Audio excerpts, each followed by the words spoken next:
Welcome to another episode of Engineering Influence, a podcast from the American Council of Engineering Companies, coming to you from our 2024 Spring Convention and Legislative Summit in Washington, D.C.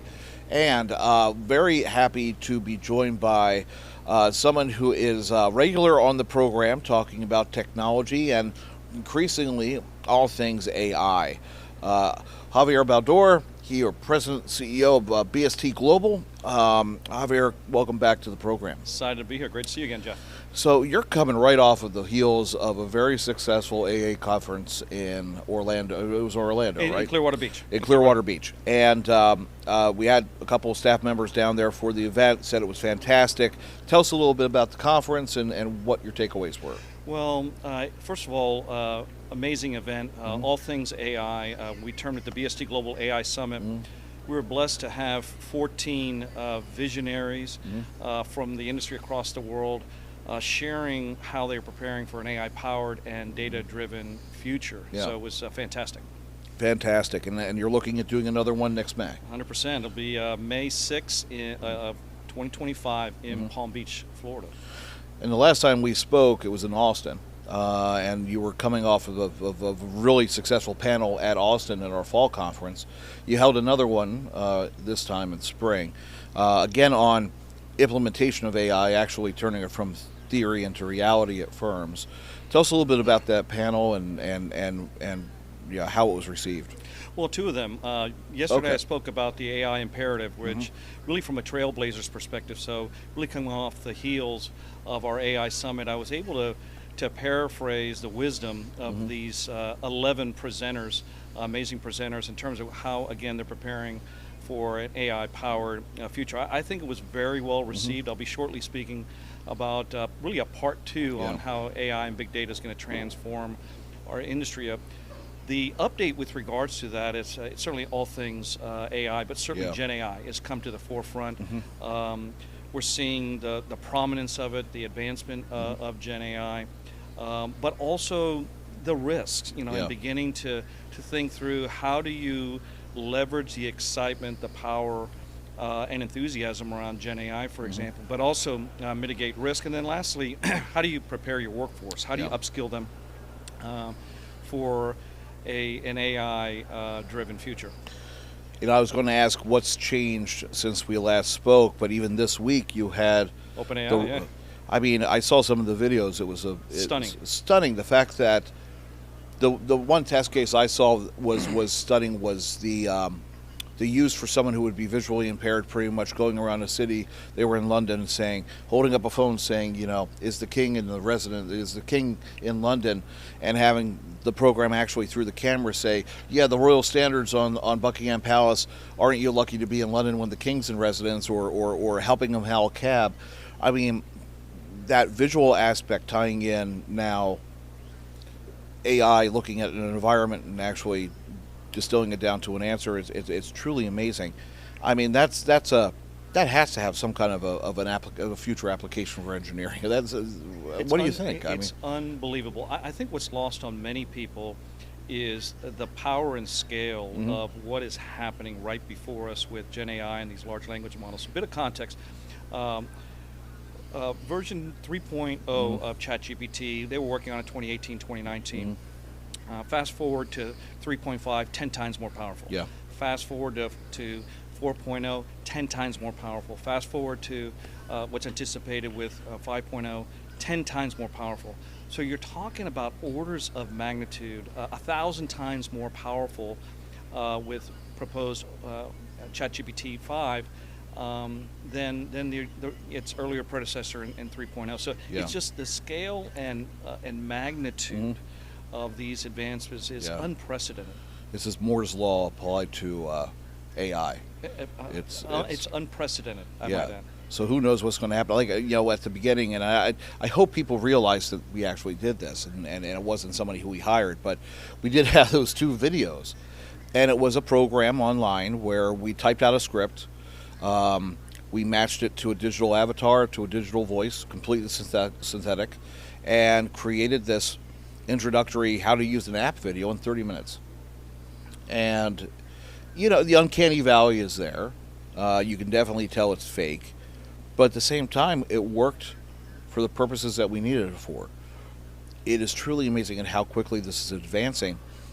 Do you think that, have you seen firms increasingly do a better job of trying to get their handle on exactly the right entry point into the technology?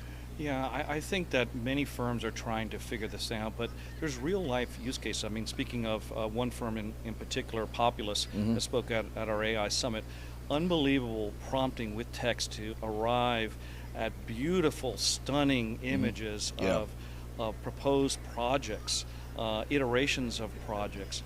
As one example, they're known for storytelling. They don't sell design services; they storytell. And I think visually storytelling, with these types of emerging technologies is unbelievable. So this is not 2-3 years down the line, Jeff. This is right here, right now. So.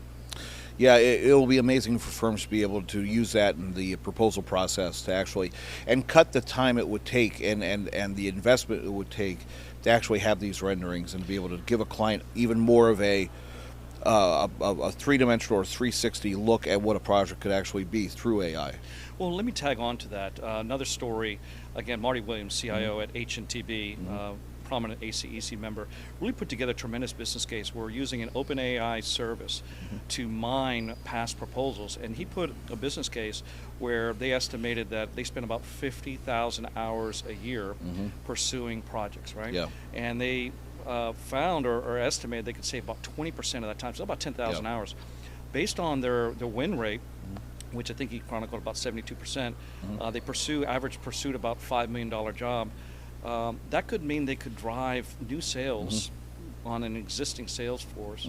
That would be stunning. You know, that it literally would be stunning. And that seems to be $300 million to be exact. That is amazing, because it seems like the value in AI still at this point. We can talk about rendering and having the technology to be able to turn and actually write and develop diagrams and help with drafting. But really right now it's the business case of client acquisition. It's dealing with the data that you have internally, especially if you have a large amount of data, RFP response, shortening that timetable, being able to respond to more RFPs using this technology. That seems to be the most potent use case that I've heard so far. Yeah, I think you've got to define the use case. I think you're spot on, and I think identifying that low-hanging fruit, proposals was a key one, but I think coming on also, Jason Miller from Ramble outlined a beautiful approach to defining a data strategy. The future of this industry, in my opinion, is all about data. Yeah. And you take a look at both structured data and unstructured data, it's all over the place. So Dally Mule and Davenport, again, Jason Miller presented this with Ramble at the AI Summit, said that less than 50% of structured data is used for making decisions. Less than 1% of unstructured data is used at all. So there's such a prize in mining that data, but literally challenges with regards to interoperability, access, being able to mine it. But with the promise of these open AI services and the like, it will open up the enterprise to these prizes like H&TB is witnessing. So with these technologies coming out, and to your point, being able to mine that, excuse me, you need the structures and systems in place in the command and control to be able to effectively employ these programs. Have you seen firms adapt their management structures, more CIOs, more CTOs, bringing on those technical experts to be able to harness all this information? Yeah, excellent point. I did some research, asked our digital team to do some research, just to give you a bit of context to your point. In our top 100 firms, last year in the fall, I spoke at ACEC, 5 out of 100 had a chief data or digital officer. I'll give you a sneak peek into my remarks here in a few minutes, but that number's up to 18 right now. That's a significant change. So you're talking a matter of months since last fall, more than a tripling of chief data or digital officers. firms are recognizing the importance of data in their organizations and investing, and it starts right at the top with the leadership that's required. And that's, I think, going to be a big focus of the technology committee as their work continues to help firms understand how to adapt to take advantage of all this and have the right people in place to actually capitalize on this. So yeah, Raj Arora and ACEC Technology Committee is doing a fantastic job. Also want to commend ACEC Research Institute, Daphne Bryant, doing an amazing job. Also leading the initiatives of the Future Firm. I'm excited to be part of that board with ACEC Research Institute. Amazing work on scenario planning and really looking forward to the firm of 2035 and how particularly technology and other whether it's technology or other scenarios are going to play out. Yeah, I think you raise a good a point there with the firm of the future and that future horizon that the Institute's looking at. It's that firm of the future, 2035. What is the engineering firm going to look like? And doing the research and working on that to kind of create that picture to help executives plan long term and not be left behind, but actually change now to hit future need is going to be important, and we appreciate your work on that. Yeah, I think it's going to be radically different. Yeah. I think if you were to look back in 2035 versus the consultancy of today, I think it's going to be radically transformed on many fronts in terms of, and I know the work that the Research Institute is doing on the business model and commercially how things are going to be done, that's going to be transformed, moving from time and materials work to lump sum or other gain share or value-based pricing mechanisms. But the future worker is going to be transformed. They're, in my opinion, Jeff, they're not going to be an engineer. They're also going to be a software engineer, leveraging low-code, no-code technologies and platforms, and data scientists. They're going to be melded together. And you take a look at, the promise and the efficiencies that are before us, according to McKinsey.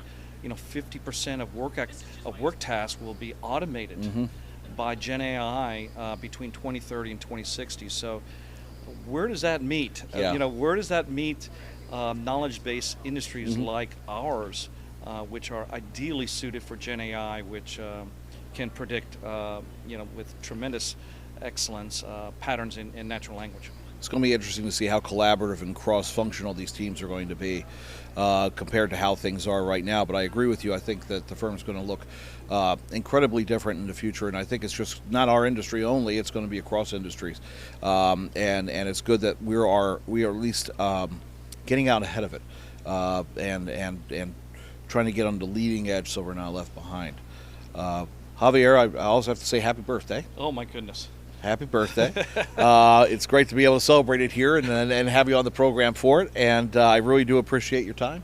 And look forward to speaking to you again, hopefully sooner than Fall Conference in New Orleans. But maybe we can do a check-in beforehand and see what else is going to be working on. Well, it's great to be with you, Jeff, once again. Thank you and your team. You're doing an amazing job. Thank you. Here on Engineering Influence. Certainly honored to be a part of this. Look forward to our next catch-up, hopefully sooner than the fall, but keep up the great work. Appreciate it. And much success. Well, you have an open invitation, so whenever you want to come on. And again, this has been Engineering Influence, a podcast from the American Council of Engineering Companies, and we'll see you next time.